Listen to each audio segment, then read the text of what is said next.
إن الحمد لله نحمده ونستعينه ونؤمن به ونتوكل عليه ونعوذ بالله من شرور أنفسنا ومن سيئات أعمالنا من يهده الله فلا مضل له ومن يضلله فلا هادي له وأشهد أن لا إله إلا الله وحده لا شريك له وأشهد أن محمدا عبده ورسوله أرسله بالهدى ودين الحق ليظهره على الدين كله ولو كره المشركون اللهم صل على محمد وعلى آل محمد كما صليت على إبراهيم وعلى آل إبراهيم اللهم بارك على محمد وعلى آل محمد كما باركت على إبراهيم وعلى آل إبراهيم إنك حميد مجيد أما بعد فإن خير الحديث كتاب الله وخير الهدي هدي محمد صلى الله عليه وسلم وشر الأمور محدثاتها وكل محدثة بدعة وكل بدعة ضلالة يا أيها الذين آمنوا اتقوا الله وقولوا قولا سديدا يصلح لكم أعمالكم ويغفر لكم ذنوبكم ومن يطع الله ورسوله فقد فاز فوزا عظيما يا أيها الذين آمنوا اتقوا الله حق تقاته فلا تموتن إلا وأنتم مسلمون أعوذ بالله من الشيطان الرجيم ولقد أرسلنا نوحا إلى قومه فلبث فيهم 1000 سنة إلا 50 عاما فأخذهم الطوفان وهم ظالمون. ബഹുമാന്യരായ സത്യവിശ്വാസികളെ, വിശ്വാസിനികളെ, ജീവിതത്തിലുടനീളം അള്ളാഹുവിനെക്കുറിച്ചുള്ള ഓർമ്മ നിലനിർത്തുകയും അവൻ്റെ വിധിവിലക്കുകളെയും ആജ്ഞാനിർദ്ദേശങ്ങളെയും പൂർണ്ണമായും പാലിച്ച് മുത്തഖീങ്ങളായി ജീവിക്കാൻ പരിശ്രമിക്കണമെന്ന് സ്വന്തത്തോടും നിങ്ങളോടും ഉപദേശിക്കുകയാണ്, വസിയ്യത്ത് ചെയ്യുകയാണ്. അള്ളാഹു നമ്മെ എല്ലാവരെയും അതിനനുഗ്രഹിക്കുമാറാവട്ടെ. നമ്മളിപ്പോൾ ധാരാളമായി കേട്ടുവരുന്നൊരു വാക്കാണ് തൂഫാൻ.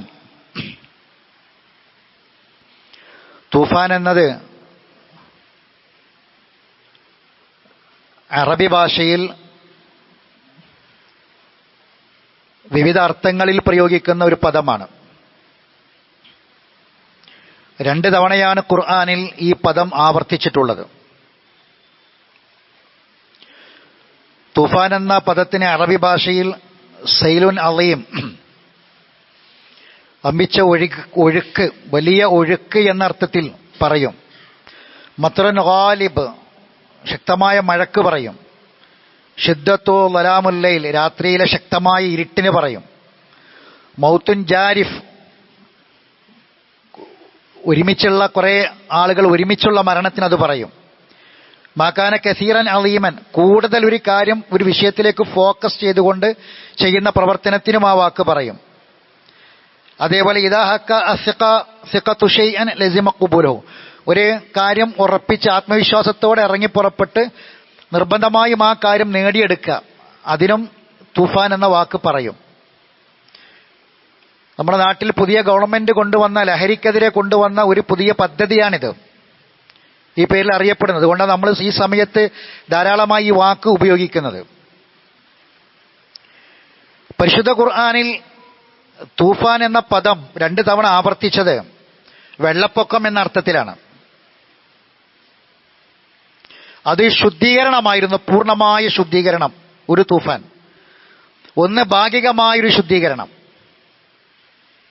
അത് രണ്ടും ഏത് വിഷയത്തിലാണ്? ഇത് നമ്മൾ അറിയണം.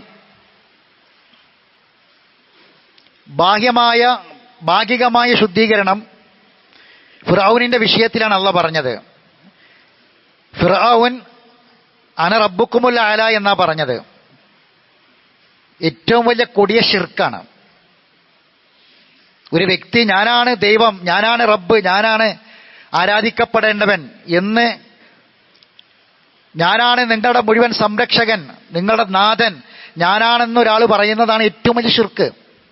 അതാണ് അന റബ്ബുക്കുമുൽ ആല എന്ന ഫിർഔന്റെ വാദം. മൂസാ നബി അലൈഹി സ്വലാത്തു വസ്സലാം അതിനെതിരിലാണ് പ്രബോധനം നടത്തിയത്. ആ പ്രബോധനത്തിൽ ഒരുപാട് എതിർപ്പുകൾ നേരിടേണ്ടി വന്നു. ആ ചരിത്രം വിശദമായി ഖുർആൻ ഏറ്റവും കൂടുതൽ മൂസാ നബിയുടെ ചരിത്രം പറയണത്. അതിൽ പല രൂപത്തിലുമുള്ള ശിക്ഷകൾ അവർക്കിറങ്ങി. അതൊക്കെയും അവരെ കൂടുതൽ ചിന്തിപ്പിക്കാനും തൗഹീദിലേക്ക് അവർ തിരിച്ചു വരാനും ഫിർഔൻ അടക്കമുള്ള മുഴുവൻ ആളുകളെയും സൃഷ്ടിച്ച ഏകനായ റബ്ബിനെ ആരാധിക്കാനും ആവശ്യമായ വിഷയത്തിനാണ്. അപ്പൊ അവിടെ ആയാത്ത് എന്ന ഖുർആനിൽ മൂസാ നബിക്ക് അള്ളാഹു 9 ദൃഷ്ടാന്തങ്ങൾ കൊടുത്തു എന്ന് പറയുന്നുണ്ട്. അതിൽ ഒന്നാണ് തൂഫാന്. അള്ളാഹു സുബ്ഹാനഹു വ തആല ആ വിഷയം പറയുന്നത് കാണാം.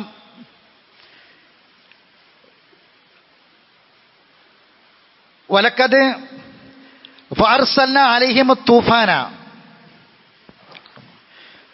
അവരിലേക്ക് തൂഫാൻ അയച്ചു, വെള്ളപ്പൊക്കമാണ്. വൽ ജറാദ വെട്ടിക്കിളി, വൽ കുമ്മല പേന്, വൽ ലഫാദിഅ തവളകൾ, വദ്ദമ രക്തം. ഇത് ദൃഷ്ടാന്തങ്ങളായിരുന്നു. അതിൽ ഒന്നാണ് തൂഫാൻ. 2 ജറാദ് വെട്ടുകിളികളെ കൊണ്ട് പുറത്തിറങ്ങാൻ കഴിയാതെ കൃഷിയിടങ്ങളിലും വീടിനകത്തുമൊക്കെ പുറത്തിറങ്ങാൻ പറ്റാത്ത വിധം വെട്ടുകിളി എന്ന് പറഞ്ഞ ചെറിയൊരു പ്രാണിയെപ്പോലെയുള്ള കിളിയാണ്. അത് പരക്കെ പരന്നു. അപ്പൊ ഫിർഔന് ഇതുകൊണ്ട് പുറത്തിറങ്ങാൻ കഴിയാതായപ്പം ഫിർഔന് മൂസാ നബിയോട് പറഞ്ഞു, മൂസാ നീ നിന്റെ റബ്ബിനോടൊന്ന് പ്രാർത്ഥിക്ക്, നീ ഇത് നീങ്ങിക്കിട്ടിയാൽ ഞങ്ങൾ നിന്റെ റബ്ബിനെ അംഗീകരിക്കാന്ന് പറഞ്ഞു. മൂസാ നബി അല്ലാണ്ട് പ്രാർത്ഥിച്ചു. അത് നീങ്ങിയപ്പം ഫിർഔനിന്റെ ശൈലി മാറി, ഫിർഔനെ വാക്ക് ലംഘിച്ചു. ഖുർആൻ പറയുന്നുണ്ട്.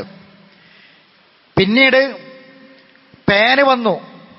മുഴുവൻ ശരീരത്തിലും ബെഡിലും ഭക്ഷണത്തിലൊക്കെ നിറയെ പേനുകൾ കൊണ്ടുള്ള ശല്യമുണ്ടായി. അപ്പോഴും ഫിർഔൻ പറഞ്ഞു, മൂസാ നിന്റെ റബ്ബിനോടൊന്ന് പ്രാർത്ഥിക്ക്, എന്നെ കൊണ്ട് കഴിയണില്ല, ഇത് മാറിക്കിട്ടിയാൽ ഞങ്ങൾ വിശ്വസിക്കാമെന്ന് പറഞ്ഞു. മൂസാ നബി പ്രാർത്ഥിച്ചു, അത് മാറിക്കിട്ടി. പക്ഷേ അവരപ്പോഴും വാക്ക് ലംഘിച്ചു. പിന്നീട് വന്നത് ലഫാദികൾ തവളകളാണ്. ഭക്ഷണത്തിലും ബെഡിലും വാഹനങ്ങളിലും വീട് നിറയെ പുറത്തിറങ്ങാൻ പറ്റാത്ത വിധം തവളകളെ കൊണ്ട് നിറഞ്ഞു. അവസാനം ഫിർഔന് വീണ്ടും മൂസാ നബിയോട് പറഞ്ഞു, ഒന്നുകൂടി പ്രാർത്ഥിക്കണം, ഇനി ഞങ്ങൾ നേരത്തെ പറഞ്ഞ പോലെ ആവൂല, വിശ്വസിക്കാമെന്ന് പറഞ്ഞു. മൂസാ നബി പ്രാർത്ഥിച്ചു, അവിടെയും അത് ലംഘിച്ചു. തുടർന്ന് വന്നത് ദമ്, രക്തമാണ്. വെള്ളം എടുത്താൽ വെള്ളം രക്തമായി മാറുക, ഭക്ഷണം കൊണ്ടുവന്നാൽ ഭക്ഷണത്തിൽ ബ്ലഡ്, വസ്ത്രത്തിൽ ബ്ലഡ്, എല്ലാ കിടക്കുന്നിടത്തും നടക്കുന്നിടത്തും മുഴുവൻ രക്തം. അവസാനം മൂസാ നബിയോട് ഫിർഔൻ പറഞ്ഞു, ഒന്നുകൂടി ഞങ്ങൾക്ക് വേണ്ടി പ്രാർത്ഥിക്കണം, നീ പ്രാർത്ഥിച്ചത് നീങ്ങിയാൽ ഞങ്ങൾ വിശ്വസിക്കാമെന്ന് പറഞ്ഞു. മൂസാ നബി പ്രാർത്ഥിച്ചു, അത് നീങ്ങി, വിശ്വസിച്ചില്ല. ഇങ്ങനെ 9 ദൃഷ്ടാന്തങ്ങൾ പറയുന്ന കൂട്ടത്തിൽ ഒന്നാണ് തൂഫാൻ, വെള്ളപ്പൊക്കം.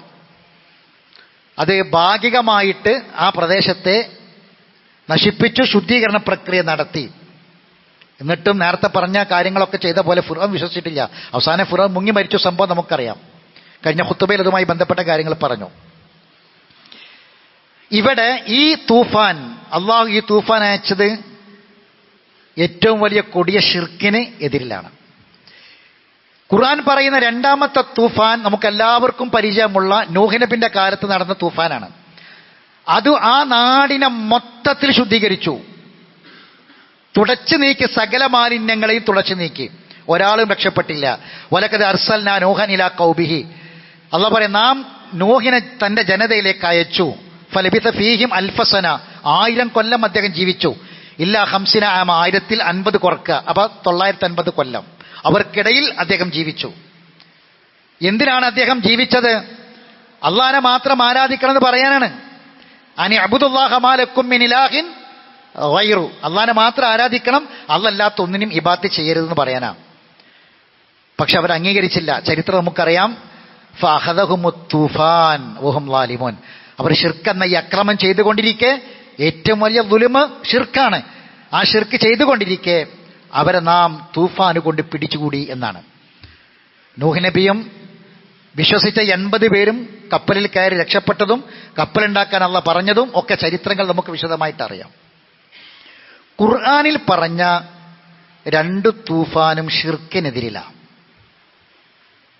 അപ്പൊ തൂഫാൻ ആദ്യം വേണ്ടത് ഷിർക്കിനെതിരിലാണ്. ഇതാദ്യം നമ്മൾ നടപ്പിലാക്കേണ്ടത്. അത് ഒരു ഗവൺമെന്റിനോടൊന്നും ഇപ്പം അത് പറയാൻ പറ്റൂല. പക്ഷെ നമ്മൾ മനസ്സിലാക്കാൻ വേണ്ടി പറയണം. ആദ്യം വ്യക്തമായ തുടച്ചു നീക്കൽ ആവശ്യം ഷിർക്കിനെതിരെ. കാരണം അതല്ല ഒരു പൊറുക്കാത്ത പാപ. സ്വർഗം നിഷിദ്ധമാക്കുന്ന, നരകം നിർബന്ധമാക്കുന്ന ഏറ്റവും വലിയ തിന്മയാണത്. നിങ്ങൾ നോക്കൂ, ഖുർആൻ ഇറങ്ങുന്ന കാലത്ത് ആ സമൂഹം ലഹരിക്കടിമകളായിരുന്നു. മുഴുവൻ ആളുകളും ലഹരിക്കടിമകളാണ്. മദ്യപിക്കുന്ന ആളുകളായിരുന്നു, മദ്യമില്ലാതെ ജീവിക്കാൻ പറ്റാത്തവർ, കവിത പാടിയവർ, മരിച്ചാൽ തൻ്റെ മയ്യത്ത് വരെ മുന്തിരി വള്ളിയുടെ അടിയിൽ കുടിച്ചിടണമെന്ന് പാടിയ ആൾക്കാരെ ഒരു അതിൻ്റെ മദ്യം കിട്ടാൻ വേണ്ടിയിട്ട് അങ്ങനെ പാടിയ ആളുകളാണ്. പക്ഷേ പോലീസ് വേണ്ടി വന്നില്ല, പട്ടാളം വേണ്ടി വന്നില്ല. മുഴുവൻ ലഹരിയും അവർ തുടച്ചു നീക്കി. എങ്ങനെ? ഇതിന്റെ പ്രായോഗിക വശമാ പറയണത്. ലക്ഷക്കണക്കിന് ഗ്യാലൻ കള്ളുകളാണ് അക്ഷരാർത്ഥത്തിൽ ഒഴുക്കിയത്. കള്ളിന്റെ വീപ്പകളായിരുന്നു ഓരോ വീട്ടിന്റെ മുറ്റത്തുണ്ടായിരുന്നത്. മദ്യത്തിന്റെ ലഹരിക്കടിമകളാണ്, ലഹരി ഉപയോഗിക്കാതെ ജീവിക്കാൻ പറ്റാത്തവര്. അവര് മുഴുവൻ ലഹരിയും ഒഴിവാക്കി.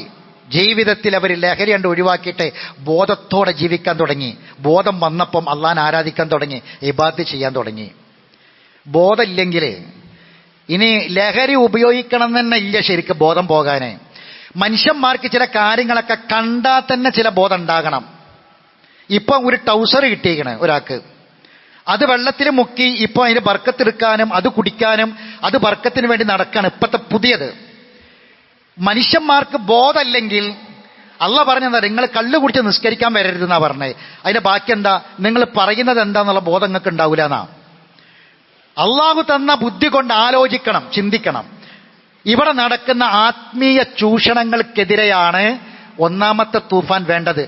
അതാണ് ഉണ്ടായിക്കഴിഞ്ഞാൽ, അള്ളാഹുവിലേക്ക് ജനങ്ങൾ തിരിഞ്ഞാൽ, അള്ളാഹുവിനെ കുറിച്ച് മനസ്സിലാക്കിയാൽ മുസ്ലിം സമൂഹത്തിലെ ഈ ലഹരി ഉപയോഗം ഇല്ലാതാക്കാൻ പറ്റും. മുസ്ലിം സമൂഹത്തിൽ ഇന്നിപ്പോ ഏറ്റവും പിടിക്കപ്പെടുന്നതും 5 കിലോനും 2 കിലോനും 2.5 കിലോനും ഇപ്പൊ മുക്കത്തുനിന്നൊരു പെണ്ണിന്, മുസ്ലിം പെണ്ണിനെ പിടിച്ചത്, ഒരു താത്താനെ.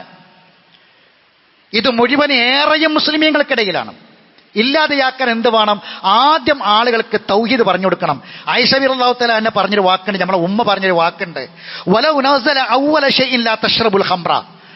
ആദ്യം ഇറങ്ങിയത് കള്ളു കുടിക്കരുതെന്നായിരുന്നെങ്കിൽ ലഖാലു ലാ നദഉൽ ഖംറ അബദ, അവർ പറയും ഞങ്ങൾ ഒരിക്കലും കള്ളു ഒഴിവാക്കൂലാന്ന്. വലൗ നസല ലാ തസിനു, നിങ്ങൾ വ്യഭിചരിക്കരുതെന്നാണ് ആദ്യം ഇറങ്ങിയതെങ്കിൽ ലഖാലു, അവർ പറയും ലാ നദഉ സിന അബദ, വ്യഭിചാരം ഒരിക്കലും ഒഴിവാക്കാൻ പറ്റില്ല എന്ന് അവർ പറയുമായിരുന്നു. കാരണം രണ്ടിനും അടിമകളായിരുന്നു അവര്, ഒഴിവാക്കാൻ പറ്റില്ല എന്ന് ആയിഷ ബീവി പറഞ്ഞതാ. അപ്പൊ ആദ്യം എന്ത് വേണം? തൂഫാൻ, ഷിർക്കിനെതിരിൽ തൂഫാൻ ഉണ്ടാകണം. ഖുർആനിൽ പറഞ്ഞ 2 തൂഫാൻ അതാ. 2 തവണ ഖുർആൻ പറഞ്ഞിട്ടുള്ളൂ. അത് രണ്ടും ഷിർക്കിനെതിരിലാണ്. എന്തെല്ലാമാണ് ആളുകളെ ഷിർക്കിലേക്ക് കൊണ്ടുപോകാൻ ഈ ആത്മീയ ചൂഷണങ്ങൾ വർദ്ധിച്ച് വർദ്ധിച്ച് വർദ്ധിച്ച് വരികയാണ്. ഇതിലേക്ക് ആളുകൾ ചെന്ന് വീഴുകയാണ്. ഇപ്പൊ നിധി കിട്ടാൻ, പറമ്പിലെവിടെയെങ്കിലും നിധി കിട്ടാൻ, നിധി ഉണ്ടെങ്കിൽ അത് കുഴിച്ചെടുക്കാം. എങ്ങനെ? ഞായറാഴ്ച വെജിറ്റേറിയൻ ആവുക, വെജിറ്റേറിയൻ മാത്രം ഭക്ഷിക്കുക ശനിയാഴ്ച ഞായറാഴ്ചയും. എന്നിട്ട് നോമ്പുകാരനായി രാത്രി കമറിന്റെ സഹായത്തിൽ പിന്നെ ഒരു വെള്ളക്കാട് എടുത്ത് കുങ്കുമപ്പൂ ഒക്കെ ഇട്ടിട്ട് കുറെ എത്തും കാര്യങ്ങളൊക്കെ പറഞ്ഞിട്ട് അത് ചെയ്താൽ കിട്ടുന്ന പറഞ്ഞത്, നിധി കിട്ടുന്ന പറഞ്ഞത്. വേറൊരാള് ഇപ്പോ ജിന്ന് മഹലറയില് ലക്ഷങ്ങൾ കടമുള്ള ആൾക്കാർക്ക് കടം വീടി എന്നാ പറഞ്ഞത്. ലക്ഷങ്ങൾ കടമുള്ള ആളുകൾക്ക് കടം വീടി ജിന്ന് മഹലറയിൽ. അയാൾ പറയുന്നത്, ഇപ്പം സൂറത്ത് യാസീനും സൂറത്തുൽ ജിന്നും സ്വലാത്തൊക്കെ ചൊല്ലി ഹൗസുൽ ആലമിനെ വിളിക്കുക. ആരാണ് ഹൗസുൽ ആലം? ജീലാനി, ഷേഖ് ജീലാനിയെ അതിന് അതബോടുകൂടി വിളിക്കുക. അങ്ങനെ വിളിക്കുന്ന ഈ മജ്ലിസ് ഉണ്ടായപ്പം 7 ലക്ഷം കിട്ടാത്തൊരാൾക്ക് 7 ലക്ഷം കിട്ടിനാ. 10 ലക്ഷം കുടുങ്ങിയ ഒരാൾക്ക് ആ 10 ലക്ഷം കിട്ടാനുള്ള 10 ലക്ഷം കിട്ടിയെന്ന, വേറെ ആളുകൾ കടക്കെ വീടിപ്പോയിന്നാ. ശരിയെങ്കിൽ ഒരു മുസ്ലിയാര് ഇപ്പം റോട്ടുമേൽ സ്കൂട്ടർ നിർത്തി പുഴയ്ക്ക് ചാടി ആത്മഹത്യ ചെയ്തു. നമ്മളെല്ലാവരും വായിച്ചതാ കാസർഗോഡ്. എന്താ അയാൾ പറഞ്ഞത്? കടം കൊണ്ട്, കടക്കാര ശല്യം കൊണ്ട്, കടം വീടാത്തത് കൊണ്ട്, ലക്ഷങ്ങൾ കടണ്ട്, കടം വീടുന്നില്ല. അപ്പൊ അതുകൊണ്ട് കടക്കാര ശല്യം കൊണ്ട് അയാള് ഒരു പണ്ഡിതനാണ് അറിയിക്കണം, ബാങ്ക് കൊടുക്കുന്ന ഒരാളാ, ഇമാമത്ത് നിൽക്കുന്ന ഒരാളാ, മദ്രസയിൽ കുട്ടികളെ പഠിപ്പിക്കുന്ന അധ്യാപകനാ. ആത്മഹത്യന്റെ ഗൗരവം എത്രയെന്നുള്ളത് ഖുർആനും സുന്നത്തും പഠിച്ച ആളാ. അയാൾ സ്കൂട്ടർ അവിടെ നിർത്തിയിട്ട് പുഴയെ കണ്ട് ചാടി ആത്മഹത്യ ചെയ്തു. അപ്പൊ ഈ ലക്ഷങ്ങൾ കടം വീടാനൊക്കെ ഈ ഇമ്മാതിരി കാര്യങ്ങളൊക്കെ ഉണ്ടെങ്കിൽ പിന്നെ എന്തിനാണ് ഇങ്ങനത്തെ പ്രശ്നങ്ങൾ ഉണ്ടാകുക? ആരാണ് ആത്മഹത്യ ചെയ്യേണ്ടി വരിക? അപ്പൊ ഒരു പണ്ഡിതൻ പറയുന്നു ലക്ഷങ്ങൾ കടം ഉണ്ടെങ്കിൽ വീട്ടാൻ ഇന്ന പരിപാടിയൊക്കെ നമ്മൾ എടുത്തിട്ടുണ്ട് എന്ന്. ഇതേ ആശയമുള്ള വേറൊരു പണ്ഡിതൻ കടം കൊണ്ട് പോയിട്ട് ആത്മഹത്യ ചെയ്യുക. നെയ്യാക്ക് അയാളടുത്തേക്ക് പോയാൽ പോരെ കടം വീട്ടാൻ? സഹോദരങ്ങളെ, ആത്മീയ ചൂഷണങ്ങൾ, തട്ടിപ്പുകൾ വ്യാപകമായി നമ്മളെ നാട്ടിൽ നടന്നുകൊണ്ടിരിക്കുകയാണ്. അതുകൊണ്ട് ആദ്യം ഇതിൽ നിന്ന് ജനങ്ങൾക്കൊരു മോചനം കിട്ടണം. അപ്പൊ സ്വാഭാവികമായി ലഹരി വസ്തുക്കളും കാര്യങ്ങളൊക്കെ കണ്ട് ഒഴിഞ്ഞു പോകും. ഇനി നിങ്ങൾ ആലോചിച്ച് നോക്കൂ, ഇവിടെയൊക്കെയും വരുന്ന ഏറ്റവും പ്രധാനപ്പെട്ട വിഷയം എന്താ നിങ്ങൾ? സാമ്പത്തിക തട്ടിപ്പാണ് ഇതിനൊക്കെ. ഇപ്പോൾ MDMA ഉപയോഗിച്ച് പിടിച്ച കേസ്, അത് ഉപയോഗിച്ച കേസാണോ കൂടുതൽ വിൽപ്പന നടത്തിയ കേസാണോ പിടിച്ചത്? നിങ്ങൾ ആലോചിക്കും. MDMA ഇപ്പൊ കുറേ കേസുകൾ പിടിച്ചല്ലോ ഈ തുഫാന്റെ ഭാഗമായിട്ട് പോലീസ്. ഇത് ഉപയോഗിച്ച ആൾക്കാരെ, MDMA ഉപയോഗിച്ചു എന്ന് പറഞ്ഞിട്ടാണോ പിടികൂടിയത്, അതല്ല വിൽപ്പന നടത്തിയ ആൾക്കാരാണ് ഏറ്റവും കൂടുതൽ പിടിച്ചത്? വിൽപ്പന നടത്തുന്ന ആൾക്കാരെ. അപ്പൊ എന്തിനാണിത്? ചുളിവിലൂടെ അധ്വാനമില്ലാതെ, പരിശ്രമമില്ലാതെ പൈസ ഉണ്ടാക്കണം. ആ പൈസ ഉണ്ടാക്കാനുള്ള മാർഗമാണ് ആത്മീയ തട്ടിപ്പും ചൂഷണവും. മേലാനം കണ്ടല്ലോ, ഇങ്ങനെ എന്തെങ്കിലുമൊക്കെ കാട്ടിയാൽ മതി, ആൾക്കാർ പൈസ അങ്ങനെ അയക്കൽ തുടങ്ങും. കൊറോണന്റെ കാലത്ത് മൊബൈൽ തുറന്നിച്ച് കണ്ട് ഞാൻ ഊതുണ്ട്, നിങ്ങൾ വെള്ളം വെച്ചാൽ മതി എന്ന് പറഞ്ഞില്ലേ, അതും വെള്ളം വെച്ച് കുറെ ആൾക്കാർ കുത്തിയിരുന്നിരുന്നു. മനുഷ്യന്മാരുടെ അവസ്ഥയാണ്. ഗൂഗിൾ പേ അങ്ങോട്ട് ചെല്ലുന്നുണ്ട്. അതുകൊണ്ട് കൊറോണ ആയതുകൊണ്ട് മജ്‌ലിസിക്ക് വരാൻ കഴിയില്ല, ഞാൻ റൂമിലിരുന്ന് മന്ത്രി ചോദ്യം മൊബൈലിൽ ഊതും. അപ്പൊ അത് നിങ്ങൾ മൊബൈലിൽ ഇങ്ങനെ കാണുക, അതിന്റെ മുന്നിൽ പാത്രം വെക്കുക, പൈസ ഗൂഗിൾ പേ കണ്ട് അയച്ചു കൊടുക്കും വേണം. ഇത് വിശ്വസിച്ച് എത്ര ആളുകൾ നടന്നു? ഇപ്പൊ മുഴുവനും ആത്മീയ തട്ടിപ്പ് പൈസ ഉണ്ടാക്കാൻ, MDMA വിൽപ്പന പൈസ ഉണ്ടാക്കാൻ, ഇത് മുഴുവനും കാശിനാണ്. അപ്പൊ ഇവിടെയാണ് നമ്മൾ മനസ്സിലാക്കേണ്ട ഏറ്റവും പ്രധാനപ്പെട്ട വിഷയം വരുന്നത്. നമുക്ക് പണ്ഡിതന്മാർ ഇങ്ങനെയാണെങ്കിൽ പിന്നെ സാധാരണ ഇപ്പൊ ലഹരി വിരുദ്ധ സമിതിയുടെ പ്രസിഡന്റിനെ പിടിച്ചു എന്നാ പറഞ്ഞത്. ലഹരി വിരുദ്ധ സമിതിയുടെ പ്രസിഡന്റിനെ MDMA വെച്ചിട്ട് പിടിച്ചു എന്നാ പറഞ്ഞത്. ആരെ വിശ്വസിക്കാം? ഈ പണ്ഡിതന്മാരെ വിശ്വസിക്കാൻ സാധാരണക്കാരെ കാര്യം പറയണോ? ആളുകൾ അള്ളാഹുവിലേക്ക് അടുക്കട്ടെ. മതം എന്ന് പറഞ്ഞാൽ പൈസ ഉണ്ടാക്കാനുള്ള മാർഗമല്ല, ചൂഷണം ചെയ്യാനുള്ളതല്ല. ദീൻ, അള്ളാഹുവിന്റെ ദീൻ ജനങ്ങൾക്ക് പറഞ്ഞു കൊടുക്കണം, പഠിപ്പിച്ചു കൊടുക്കണം. അതാണ് വേണ്ടത്. അപ്പോൾ പണ്ഡിതന്മാരാകട്ടെ പാമരന്മാരാകട്ടെ ആരും ഇങ്ങനെ ഭൗതികമായ ലാഭത്തിന് വേണ്ടി ചുളിവിൽ കാശുണ്ടാക്കാൻ വേണ്ടി ചെയ്യുന്ന ഇത്തരം തട്ടിപ്പുകളും വെട്ടിപ്പുകൾക്കുമൊക്കെ എതിരെ തൂഫാന് വേണം. അതിൽ ആദ്യം വേണ്ടത് ഞാൻ നേരത്തെ പറഞ്ഞ ഷിർക്ക് എന്ന ഏറ്റവും വലിയ തിന്മക്കെതിരെയാണ്. ഖുർആനിൽ പറഞ്ഞ 2 തൂഫാൻ ഇതിനെതിരല്ല. അത് റെഡിയാകുമ്പോൾ മക്കത്ത് ഷിർക്ക് പോയപ്പോൾ മക്കത്തെ മുശ്രിക്കീങ്ങൾക്ക് അവർ കള്ളു കുടിച്ചു, വ്യഭിചരിച്ചു, അങ്ങനെ നടന്നു. അവർക്കുള്ള വലിയ തിന്മ എന്തായിരുന്നു? ഷിർക്കാണ്. ആ ഷിർക്ക് പോയി റസൂൽ 12 കൊല്ലം അതാണ്ട് ബോധ്യപ്പെടുത്തി കൊടുത്തു. അള്ളാഹിനെ പറ്റി പറഞ്ഞു കൊടുത്തപ്പം എന്താണ് ജീവിതം, എന്താണ് പരലോകം, എന്താണ് ഖബർ, ഇതൊക്കെ പറഞ്ഞു കൊടുത്തപ്പം ജനങ്ങൾ കണ്ട് ബോധ്യപ്പെട്ടു. അവർ ജീവിതത്തിൽ നിന്ന് പാടെ ഈ ലഹരി വസ്തുക്കൾ ഒഴിവാക്കി. ഈ ലഹരി മാത്രമാണോ? നിങ്ങൾ നോക്കി, ചൂതാട്ടം, ലോട്ടറി, ബെറ്റിങ്, ഓൺലൈൻ ഗെയിമുകൾ, ഇതൊക്കെ എന്താ? ഇത് മുഴുവനും സാമ്പത്തിക തട്ടിപ്പാണ്. ഇതൊക്കെ ഇതിന്റെ ഭാഗമായിട്ട് വരുന്ന കാര്യങ്ങളാണ്. അല്ലാഹു തആല പരിശുദ്ധ ഖുർആനിൽ പറഞ്ഞു, യാ അയ്യുഹല്ലദീന ആമനു, സത്യവിശ്വാസികളെ, ഇന്നമൽ ഖംറു വൽ മൈസ്റു വൽ അൻസാബു വൽ അസ്ലാമു റിജ്സും മിൻ അമലി ശൈത്താൻ. ഈ മദ്യം, ചൂതാട്ടം, പ്രതിഷ്ഠകൾ, പ്രശ്നം വെച്ച് നോക്കാനുള്ള അമ്പുകൾ, നിങ്ങളൊക്കെ എണ്ണിയ കാര്യങ്ങളൊക്കെ എന്താപ്പം? ഖംർ, ഇപ്പൊ ലഹരി ഇപ്പൊ നമ്മൾ ഉപയോഗിക്കണത് പൈസയാണ്. മൈസൂർ, ചൂതാട്ടം, പൈസ സാമ്പത്തികമാണ്. അൻസാബ്, പ്രതിഷ്ഠകൾ വെച്ചിട്ട് അവിടേക്ക് ആളുകൾ വന്നിട്ട് പൈസ കിട്ടാനുള്ള പരിപാടിയാ. അവിടെ പൈസ ഇടലാണ്. അസിലാം അതുപോലെ തന്നെ പ്രശ്നം വെച്ച് നോക്കാനുള്ള അമ്പ്, അവിടെയും ഇന്നിപ്പോ പ്രശ്നം വെച്ച് നോക്കണവർക്ക് നല്ല പൈസയാണ്. എന്തെല്ലാം തട്ടിപ്പ പ്രശ്നം നോക്കിയിട്ട് കാര്യങ്ങൾ പറയാം, എന്നിട്ട് അവനെ ബേജാറാക്കുക, ഇങ്ങോട്ട് പരിഹാരം ഉണ്ടെന്ന് പറയാ, ഇങ്ങോട്ട് 10 രൂപേന്റെ കാര്യത്തിന് 1 ലക്ഷം രൂപ പൈസ വാങ്ങുക. ഇതൊക്കെ സാമ്പത്തിക തട്ടിപ്പ. അള്ളാഹ് പറയാ എണ്ണി പറയാണ് ഈ കാര്യങ്ങൾ. റിജ്സും മിൻ അമലി ഷൈത്താൻ, ഷൈത്താനിന്റെ മ്ലേച്ഛമായ പണിയാണ്. ഫജ്തനിബൂഹു, ജീവിതത്തിൽ നിന്ന് ഒഴിവാക്കണം. അതെല്ലാം കാണാതെ ആരെയും കാണുണ്ടാന്ന് നോക്കിയിട്ട് ലോട്ടറി എടുക്കുക. പള്ളിക്കൽ ജുമാക്ക് വരുന്ന ആൾക്കാർ വരെ ഉണ്ട് ലോട്ടറി എടുക്കുന്ന ആൾക്കാർ. എന്താ ലോട്ടറി? ഒരുപാട് മനുഷ്യന്മാരെ സ്വപ്നങ്ങൾ തകർന്ന് എടുത്തെടുത്ത് ഒന്നും കിട്ടാതെ അവസാനം കടം വന്ന് അടുത്തേന് കിട്ടുമെന്ന് വിചാരിച്ച് അവസാനം ലക്ഷങ്ങൾ പോയി ആത്മഹത്യയിലേക്ക് എത്ര കുടുംബങ്ങളെ കണ്ണീരാ ഈ ഇതിലൂടെ കിട്ടുന്നത്. ഫജ്തനിബു, ജീവിതത്തിൽ നിന്നത് ഒഴിവാക്കണം. അല്ലാഹ് പറയാ ലഅല്ലക്കും തുഫ്ലിഹൂൻ, വിജയിക്കണോ? ആഖിറത്തിൽ വിജയിക്കണോ? ദുനിയാവിൽ വിജയിക്കണോ? എന്താ ലോട്ടറി എടുത്ത ആൾക്കാരെ കഥ എന്നൊക്കെ ഒന്ന് എടുത്തു നോക്കേണ്ടി. ഇവിടെ എത്തിയിട്ടില്ല. കോടികൾ ലോട്ടറി കിട്ടിയോലൊക്കെ അതിന് ഒരു ഫീച്ചർ വന്നിരുന്നു കുറച്ച് മുമ്പ്. പൈസ കിട്ടിയ ഒന്നാം നമ്പർ, പിന്നെ ഫസ്റ്റ് പ്രൈസ് അടിച്ച ആൾക്കാരെ ജീവിതമൊക്കെ കോടികൾ കിട്ടിയോല് ഒന്നും അല്ലാതെ പോയി എന്നാ പറഞ്ഞത്. ഹറാമായ പണം അങ്ങനെ തന്നെ പോവുള്ളൂ. ഇന്നമാ യുരീദു ശൈത്വാൻ അൻ യൂഖിയ ബൈനകുമുൽ അദാവത വൽ ബഗ്ളാ, ഈ ശൈത്താൻ ഉദ്ദേശിക്കുന്നത് ഇതുകൊണ്ട് അവർക്കിടയിൽ ശത്രുതയും വിദ്വേഷവുമാണ്. ഫിൽ ഖംറി വൽ മൈസിർ, ഈ ചൂതാട്ടത്തിലും മദ്യത്തിലുമൊക്കെ ഉദ്ദേശിക്കുന്ന കാര്യം അതാണ്. വയസുദ്ദക്കും അനധിക്കരില്ല, അള്ളാഹിനെ കുറിച്ചുള്ള ഓർമ്മയിൽ നിന്ന് തടയും. അനിസ്വല, കൃത്യമായി നിസ്കരിക്കാൻ കഴിയില്ല. ഫഹൽ അൻതും മുൻതഖൂൻ, ഇനിയും വിരമിക്കാനായില്ലേ? ഈ ചോദ്യം വന്നപ്പോൾ തൗഹീദ് മനസ്സിലാക്കിയ ആൾക്കാർ മുഴുവൻ ഒഴിവാക്കി. ഒരു പട്ടാളത്തിൽ ഒരു പോലീസിനെ നിയോഗിക്കേണ്ടി വന്നിട്ടില്ല. മദീനത്ത് കള്ള് നിരോധിക്കാൻ, ലഹരി ഇല്ലാതാക്കാൻ ഒരു പട്ടാളത്തിൽ നിരോധിക്കേണ്ടി വന്നില്ല. എന്താ കാരണം? അള്ളാഹിനെ പറ്റി ബോധ്യപ്പെടുത്തി കൊടുത്തു. അള്ളാഹ് ആരാന്ന് പറഞ്ഞു കൊടുത്തു. പരലോകം മനസ്സിലാക്കി കൊടുത്തു. അത് ഹൃദയത്തിലുള്ള ആൾക്കാർ ജീവിതത്തിൽ ഒഴിവാക്കി. അതാണ് ഇതിന്റെ പ്രായോഗിക വശം. ഇല്ലെങ്കിൽ കുറച്ചാലും പിടിച്ച് ജയിലിൽ കൊണ്ടുപോയിട്ടാൽ ഓന് പിന്നെ അവിടുന്ന് ഇറങ്ങി വരും. എന്തെങ്കിലും മാർഗങ്ങൾ ഉണ്ടെങ്കിൽ അത് ഉപേക്ഷിച്ച് ഇറങ്ങി വരും. വീണ്ടും അതിനേക്കാൾ വലിയതിലേക്ക് അവരെത്തും. മദീനത്ത് അൻസാരികളിൽപ്പെട്ട 2 ഗോത്രങ്ങൾ മദ്യപിച്ചിട്ട് ചൂതാട്ടം നടത്താൻ വേണ്ടിയിരുന്നു. അങ്ങനെ ഒരുത്തൻ അതിൽ കളിച്ചതിൽ ഒരുത്തൻ പോയി, അവന്റെ സമ്പത്ത് മുഴുവനും പോയി. ചൂതാട്ടത്തിലൂടെ പോയി. മറ്റവന് മുഴുവനും കിട്ടിയോ മറ്റവനെ കളിയാക്കി. അതിനിടയിൽ അവർക്കിടയിൽ വാക്കുതർക്ക ലഹരിയിലാണ്. ഒട്ടകത്തിന്റെ വലിയ എല്ലുകൾ കൊണ്ട് അവർ പരസ്പരം അടികൂടി. പലരെ ബോധം പോയി.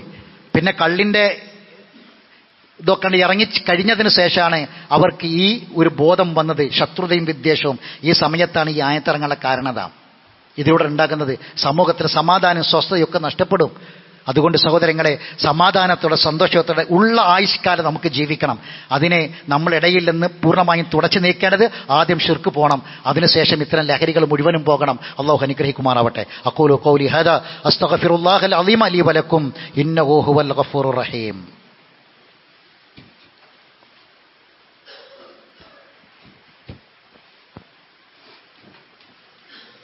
അൽഹംദുലില്ലാഹി റബ്ബിൽ ആലമീൻ. വസ്സലാത്തു വസ്സലാമു അലാ അഷ്റഫിൽ അംബിയാഇ വൽ മുർസലീൻ നബിയിനാ മുഹമ്മദിൻ വഅലാ ആലിഹി വഅസ്ഹാബിഹി അജ്മഈൻ. അമ്മാ ബഅദ്. അയ്യുഹന്നാസ് ഇത്തഖുല്ലാഹ ഇബാദല്ലാഹ്. അല്ലാഹുവിന്റെ വിധിവിലക്കുകളെ സൂക്ഷിക്കണമെന്ന് ഒരിക്കൽ കൂടി ഓർമ്മപ്പെടുത്തുകയാണ്. നബി സല്ലല്ലാഹു അലൈഹി വസല്ലം പറയാണ്, മൻ ഖാല ലി സാഹിബിഹി, ഒരാൾ തൻ്റെ സുഹൃത്തിനോട് പറയാണ്, തആൽ ഉഖാമിർക, വാ നമുക്ക് ചൂതാട്ടം കളിക്കാം, ചൂതാടി കളിക്കാം എന്ന് പറഞ്ഞ് വിളിച്ചാൽ മതി, കളിക്കണമെന്നില്ല.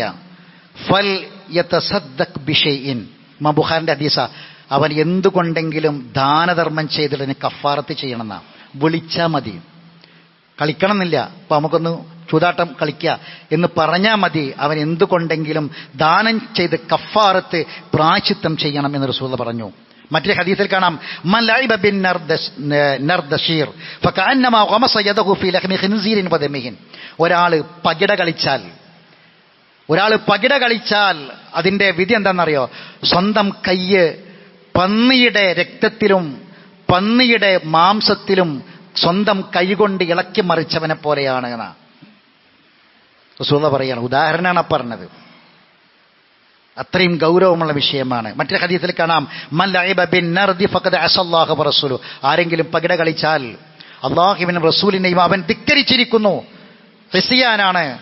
ആ രൂപത്തിലായിരിക്കും അവൻ മരിച്ചു പോവുക. അതുകൊണ്ട് സഹോദരങ്ങളെ, യാ അയ്യുഹല്ലദീന ആമനൂ, സത്യവിശ്വാസികളെ, അല്ലാഹ് പറയാണ്, നിങ്ങൾ ഒരിക്കലും പരസ്പരം ലാ തഅക്കുലു അംവാലക്കും ബൈനക്കും ബിൽ ബാത്തിൽ, ഇതൊക്കെയും അക്രമമാണ്. മറ്റ് പലരുടെയും കണ്ണീരിൻ്റെതാണ് നമ്മളെ കയ്യിലുള്ളത്. അങ്ങനെ അക്രമത്തിലൂടെ നിങ്ങൾ ഒരിക്കലും സമ്പാദിക്കരുത്, നിങ്ങളെ മുതലിൽ അത് ഉണ്ടാകരുത്. ഈ ഒരു താക്കീത് സഹോദരങ്ങളെ മരിക്കുന്നത് വരെ നമ്മളെ മനസ്സിൽ വേണം. ഉള്ളതുകൊണ്ട് തൃപ്തിപ്പെട്ട് സന്തോഷത്തോടെ ജീവിക്കാൻ ശ്രമിക്കുക. കഠിനമായി അധ്വാനിക്കുക, പരിശ്രമിക്കുക, റബ്ബിനോട് ഫദ്ലിനെ തേടുക. ശരീരത്തിന് ആഫിയത്തിനും ആരോഗ്യത്തിനും റബ്ബിനോട് തേടുക. ഇതാണ് വേണ്ടത്. അതല്ലാതെ ഏതെങ്കിലും കുറുക്കു വഴികളിലൂടെ ലോട്ടറി എടുത്തോ മറ്റു ചൂതാട്ടം കളിച്ചോ മുതലുണ്ടാക്കാൻ വേണ്ടി പരിശ്രമിച്ചാൽ അത് നിലനിൽക്കുകയില്ല. എന്ന് മാത്രമല്ല, അത് ഹറാമിൻ്റെ മുതലാണ്. നമ്മളെ ഭക്ഷണം, നമ്മളെ നമസ്കാരം, നമ്മളെ ഇബാദത്ത്, നമ്മളെ മറ്റ് കർമ്മങ്ങൾ ഒന്നും തന്നെ, നമ്മളെ ദിക്റുകൾ, ദുആകൾ, തസ്ബീഹുകൾ ഒന്നും അള്ളാഹുവിലേക്ക് ഉയരാതെ പോകും, കബൂൽ ചെയ്യപ്പെടാതെ പോകും. ജാഗ്രത പാലിക്കണം. അതുകൊണ്ട് നമുക്ക് അവസാനം ഒരു 3 കഷ്ണം തുണി കിട്ടാനുണ്ട്. ആ തുണി ഹലാലിൻ്റെ തുണിയാകണം സഹോദരങ്ങളെ. സോപ്പും താളിയും തേച്ച് ശുദ്ധീകരിച്ച് നന്നായി കുളിപ്പിച്ച ഈ നല്ല വൃത്തിയുള്ള മയ്യത്തിൽ പൊതിയുന്ന 3 കഷ്ണം തുണി അത് നമ്മുടെ സമ്പത്തിൽ നിന്നാകണം. നമ്മളെ സമ്പത്തിൽ നിന്നാണ് വേണ്ടത്. അത് ഹലാലിൻ്റേതാകാൻ വേണ്ടി പരിശ്രമിക്കാം. കുളിപ്പിച്ച് വൃത്തിയാക്കി ഈ ശരീരം ഹറാമിൻ്റെ വസ്ത്രത്തിൽ കഫൻ ചെയ്ത് കൊണ്ടുപോകുന്ന ഏറ്റവും നിർഭാഗ്യകരമായ അവസ്ഥയിൽ നിന്ന് റബ്ബിനോട് കാവലിനെ ചോദിക്കുക. അല്ലാഹു സുബ്ഹാനഹു വ തആല അവൻ അനുസരിച്ചുകൊണ്ട്, അവൻ്റെ വിധിവിലക്കുകൾ അനുസരിച്ച് സൂക്ഷ്മതയോടെ ജീവിക്കുന്ന സത്യവിശ്വാസികളിൽ നമ്മെ എല്ലാവരെയും ഉൾപ്പെടുത്തി അനുഗ്രഹിക്കുമാറാവട്ടെ. അറിവില്ലായ്മ കൊണ്ട് വന്നുപോയ തെറ്റുകുറ്റങ്ങൾ അള്ളാഹു വിട്ടുപുറത്ത് മാഫാക്കി തരട്ടെ. മരണപ്പെട്ടവർക്ക് അള്ളാഹു മഗ്ഫിറത്തും മർഹമത്തും പ്രദാനം ചെയ്യട്ടെ. നമ്മുടെ സമൂഹത്തിൽ അള്ളാഹു ശാന്തിയും സമാധാനവും പ്രദാനം ചെയ്യുമാറാവട്ടെ. ലഹരി അടക്കമുള്ള മുഴുവൻ തിന്മകൾക്കെതിരെ പ്രവർത്തിക്കാൻ, ആ തിന്മകളിൽ നമ്മൾ സമൂഹത്തെ സംരക്ഷിക്കാനും, നമ്മളെ മക്കളും നമ്മളെ കുടുംബങ്ങളും സമൂഹവും അടങ്ങുന്ന ആളുകളാണ് ഈ വലിയ തിന്മയിലുള്ളത്. ഒരുപാട് കുടുംബങ്ങളാണ് ഈ കണ്ണീരിലുള്ളത്. അല്ലാഹു തആല ഇത്തരം തിന്മകളിൽ നിന്ന് നമുക്കെല്ലാവർക്കും, നമുക്കും നമ്മളെ മക്കൾക്കും സമൂഹത്തിനും അല്ലാഹു കാവൽ പ്രദാനം ചെയ്യുമാറാവട്ടെ. അല്ലാഹു മുഗ്ഫിറുൽ മുഅ്മിനീന വൽ മുഅ്മിനാത്ത് വൽ മുസ്ലിമീന വൽ മുസ്ലിമാത്ത് വഅഹ്യാഹും മിൻകും വൽ അംവാത്ത് ഇന്നക മുജീബു ദഅവാതി യാ ഖാദിൽ ഹജാത്ത്. അല്ലാഹുമ്മ അജ്രിനാ മിനൻ നാർ, അല്ലാഹുമ്മ അതിഖ് റിഖാബനാ മിനൻ നാർ, അല്ലാഹുമ്മ ഇശ്ഫി മർളാനാ ومرضى المسلمين، اللهم ارحم موتانا وموتى المسلمين، اللهم اعز الاسلام والمسلمين واذل الشرك والمشركين ودمر اعداءك واعداء الدين. ربنا آتنا في الدنيا حسنة وفي الآخرة حسنة وقنا عذاب النار. وآخر دعوانا أن الحمد لله رب العالمين.